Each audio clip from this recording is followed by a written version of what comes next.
चलिए आज बात करते हैं इतिहास की सबसे भयानक त्रासदियों में से एक की।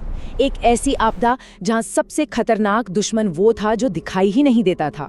जी हाँ, हवा में घुला हुआ एक अदृश्य जहर। तारीख थी 26 अप्रैल साल 1986।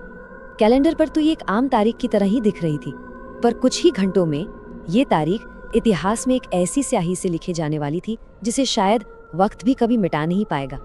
और फिर वो पल आया, रात के ठीक 1:23 पर। एक ऐसा लम्हा जब इंसान की एक छोटी सी गलती ने कुदरत की सबसे विनाशकारी ताकतों में से एक को आज़ाद कर दिया।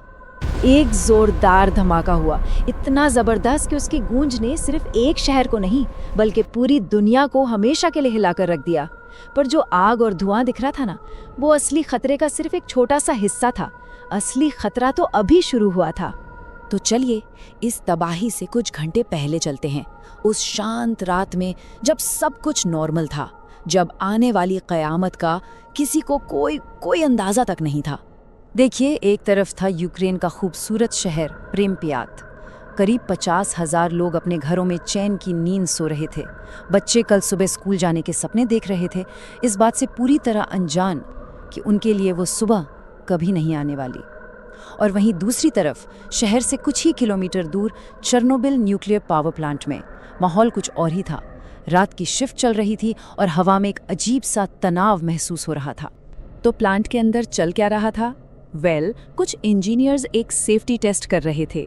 और देखिए विडंबना, एक ऐसा टेस्ट जो प्लांट को और भी ज़्यादा सेफ बनाने के लिए किया जा रहा था, असल में वही उसकी तबाही का कारण बनने वाला था। और ऐसा क्यों हुआ? क्योंकि इस टेस्ट के लिए उन्होंने कई बहुत ज़रूरी सेफ्टी सिस्टम्स को जानबूझकर बंद कर दिया था। और बस तभी रिएक्टर का कोर एक बेकाबू जानवर की तरह गुस्से में दहाड़ने लगा। कंट्रोल रूम में अलार्म किसी चेतावनी की तरह नहीं बल्कि किसी की आखिरी चीख की तरह बजने लगे।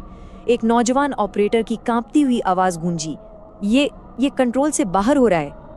लेकिन तब तक बहुत देर हो चुकी थी। इंसान अपनी ही बनाई तबाही के सामने पूरी तरह बेबस हो चुका था। और फिर वो हुआ जिसका किसी को अंदाजा तक नहीं था। देखते ही देखते प्लांट एक आग के गोले में बदल गया और इसी आग के साथ जन्म हुआ एक ऐसे दुश्मन का जो दिखाई नहीं देता था, लेकिन जिसकी परछाई हर चीज पर, हर जिंदा इंसान पर पड़ने वाली थी। बूम! एक कान फाड़ देने वाले धमाके के साथ रिएक्टर नंबर 4 की छत हवा में उड़ गई। आग की लपटें आसमान को छू रही थीं। ये नज़ारा बेहद डरावना था। लेकिन जैसा मैंने कहा, असली खतरा ये आग नहीं थी। असली खतरा तो उस टूटे हुए रिएक्टर के खुले दिल से चुपचाप बाहर निकल रहा था। इसका नाम था रेडिएशन, विकिरण। एक ऐसा अनदेखा अनछुआ जहर जो हवा में घुल चुका था। सोचिए, एक ऐसे दुश्मन के बारे में जिसे न देखा जा सकता है, न सूंघा जा सकता है और न ही महसूस किया जा सकता है। ये खामोशी से हवा के हर झोंके के साथ, हर सांस के साथ लोगों के जिस्म में उतर रहा था। कुछ ही मिनटों में फायर फाइटर्स की टीम वहां पहुंच गई। बेचारे, उन्हें लगा कि ये कोई आम आग है। वो अपनी जान की परवाह किए बिना उसे बुझाने में लग गए, इस बात से अनजान कि वो सीधे सीधे मौत के मुंह में जा रहे थे।